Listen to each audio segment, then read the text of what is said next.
जो व्यक्ति दृढ़ संकल्प नहीं जो कार्य करे से व्यक्ति को सफलता करने को हेले स्वयं दैविक शक्ति को आसिया ही पड़ता है। एक मु कहूनी स्वयं श्री कृष्ण कहते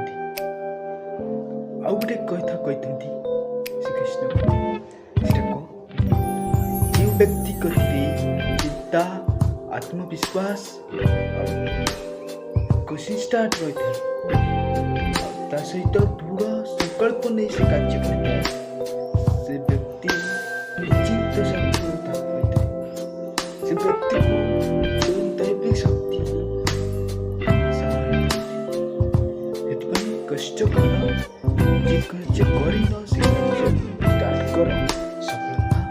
ऑटोमेटिक चैनल सब्सक्राइब कर बेल आइकन